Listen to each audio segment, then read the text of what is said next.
Abuse அப்படின்ற வார்த்தையை கேட்கும்போது நம்ம மனசுக்குள்ள வருது ரொம்ப எக்ஸ்ட்ரீமான வெளியில காயங்கள் தெரியற மாதிரியான சில விஷயங்கள் தான். ஆனா எல்லா டைப் அபியூஸும் வெளியில விசிபிளா தெரியணும்னு அவசியமே கிடையாதுங்க. பொதுவா நம்ம பிசிக்கல் ஹார்மிங் மட்டும்தான் அபியூஸ்ன்னு நினைச்சிட்டு இருக்கோம். ஆனா நிஜத்துல மனசுக்குள்ள ஆழமான காயங்களை ஏற்படுத்துறதும் அபியூஸ் தான். இன்னைக்கு இந்த வீடியோல நம்ம யாருக்கும் வெளியில தெரியாம ரொம்ப ஆபத்தான டிஃப்ரெண்ட் டைப்ஸ் ஆஃப் அபியூஸ் பத்தி தான் பேச போறோம்.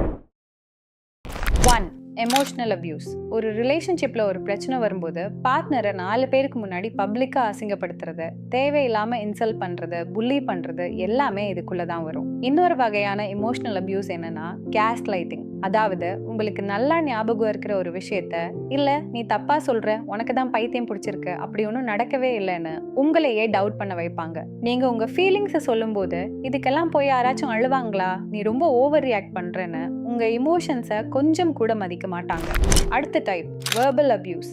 தங்களோட வார்த்தைகளாலேயோ பேசுற டோன் மூலமாவோ அடுத்தவங்களோட சுயமரியாதையை கம்ப்ளீட்டா ஹர்ட் பண்றது தான் இது. உதாரணத்துக்கு, உன்னால எதுவுமே பண்ண முடியாது, நீ ஒரு முட்டாள் அப்படின்னு கான்ஸ்டன்டா பிளேம் பண்றது, நேம் காலிங் பண்றது, கண்டபடி லேபிள் பண்றது, எப்ப பாரு கத்தி சத்தம் போட்டு பேசுறது, தமாஷ் பண்றேன்ற பேர்ல ரொம்ப மோசமா சர்க்காஸ்டிக்கா கிண்டல் பண்ணி காயப்படுத்துறது, இது எல்லாமே வெர்பல் அபியூஸ் தான். 3.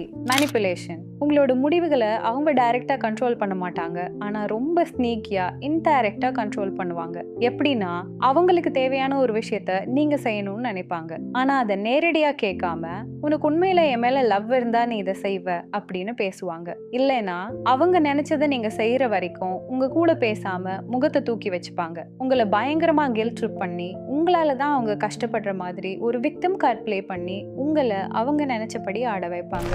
4. Controlling behaviour. நிறைய ரிலேஷன்ஷிப்ல நம்ம இதை பார்க்க முடியும். நீங்க யாரை பார்க்கணும், யார் கூட பேசணும், என்ன படிக்கணும், வேலைக்கு போகணுமா வேண்டாமா, ஏன் நீங்க எப்படி ட்ரெஸ் பண்ணணும், எப்படி பிஹேவ் பண்ணணுங்கிற சின்ன சின்ன விஷயத்த கூட அவங்க தான் டிசைட் பண்ணுவாங்க. உங்க லைஃபோட மொத்த கண்ட்ரோலையும் அவங்க கஸ்டடியில வச்சுக்கிறது ஒரு பயங்கரமான டாக்ஸிக் அபியூசிவ் பேட்டர்ன். 5. ஐசோலேஷன். உங்களை மற்றவங்க கிட்ட இருந்து கம்ப்ளீட்டா கட் பண்ணி தனிமைப்படுத்துறது. நீ உன் ஃப்ரெண்ட்ஸ்க்கு கால் பண்ணக்கூடாது, ஃபேமிலியை பார்க்க போகக்கூடாது, சோஷியலாக யார் கூடவும் பழகக்கூடாதுன்னு லாக் பண்ணுவாங்க. நம்ம லைஃப்ல ஒரு ப்ராப்ளம் வரும்போது நம்ம பார்ட்னர் இல்லைன்னா நமக்கு சப்போர்ட்டாக இருக்கிறதே நம்ம ஃபேமிலியும் ஃப்ரெண்ட்ஸும் தான். ஆனால் அவங்கள உங்ககிட்ட இருந்து பிரித்து ஐசோலேட் பண்ணும்போது நீங்கள் டோட்டலாக ஹெல்ப்லெஸ் ஆகி உங்களை அப்யூஸ் பண்ணுற அந்த ஒரு நபர் மேலே மட்டும்தான் முழுசாக டிபெண்ட் ஆகி நிற்பீங்க. அதை அவங்க தங்களுக்கு சாதகமாக யூஸ் பண்ணிப்பாங்க. 6. Silent treatment. நம்ம மூவிஸ்லாம் பார்த்துருப்போம், பார்ட்னர்ஸ்க்கு நடுவில் ஒரு பிரச்சனை வந்தா அதை உட்காந்து பேசி சால்வ் பண்ணாம கம்ப்ளீட்டா ஷட் டவுன் ஆயிடுவாங்க. ஒரே வீட்டில் ஒரே ரூம்ல இருந்தாலும் முகத்தை பார்க்க மாட்டாங்க, ஐ கான்டாக்ட் இருக்காது, பேசினாலும் ரொம்ப கோல்டா ரியாக்ட் பண்ணுவாங்க. இந்த சைலண்ட் ட்ரீட்மெண்ட் அடுத்த சைட்ல இருக்கிற நபரை இமோஷனலா ரொம்ப சித்திரவதை பண்ணும். அவங்க பயங்கரமா ஆன்சியஸ் ஆயிடுவாங்க. கடைசியில தம்மேல தப்பே இல்லைன்னா கூட இவங்க எப்படியாச்சும் வாய் திறந்து பேசினா போதும்னு நினைச்சு ஓடி போய் அவசர அவசரமா அப்பாலஜி கேட்டு விஷயத்தை ஃபிக்ஸ் பண்ண ட்ரை பண்ணுவாங்க.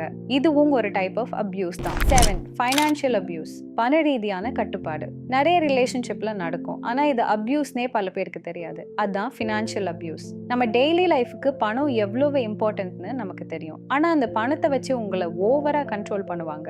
உதாரணத்துக்கு, உங்களை வேலைக்கு போக விடாம தடுக்கிறது. ஒருவேளை நீங்க வேலைக்கு போய் சம்பாதிச்சாலும் அந்த மொத்த சேலரியும் புடுங்கி வச்சுக்கிட்டு உனக்கு என்ன வேணுமோ நான் வாங்கி தரேன்னு உங்க காசுக்கே உங்களை கையேந்த வைக்கிறது. இல்லைன்னா உங்களுக்கு தெரியாம உங்க பேர்ல லோன் கடன் வாங்குறது. இது எல்லாமே ஃபினான்ஷியல் அபியூஸ் தான். பல ரிலேஷன்ஷிப்லயும் ஃபேமிலிலயும் இந்த மாதிரி அபியூஸ் இருந்தும் மக்கள் ஏன் அங்கேயே இருக்காங்க தெரியுமா? அங்கிருந்து வெளில போனா என்ன ஆகுமோன்ற ஒரு பயம், இல்லைனா இன்னும் கொஞ்ச நாள் போனா அவங்க மாறிடுவாங்க, நம்ம லவ் அவங்கள மாத்திடுவோன்ற ஒரு ஹோப், இல்லைனா ஃபேமிலி சொசைட்டிக்காக அட்ஜஸ்ட் பண்ணணும்ன்ற கட்டாயம். ஆனா இதை ஸ்டாப் பண்ண நம்ம சில விஷயங்களை பண்ணியே ஆகணும். ஃபர்ஸ்ட், பேட்டர்ன்ஸை ஐடென்டிஃபை பண்ணுங்க. உங்களுக்கு நடக்கிறது அபியூஸ் தாங்கிறத முதல்ல தெளிவா புரிஞ்சுக்கோங்க.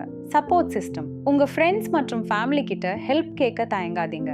ஒருவேளை இந்த சிச்சுவேஷன் உங்களை ரொம்ப பாதிக்குது, உங்களால வெளில வர முடியல, உங்க டெய்லி லைஃபே ஸ்பாயில் ஆகுதுன்னா தயவு செஞ்சு ஒரு ப்ரொஃபஷனல் ஹெல்ப் எடுங்க.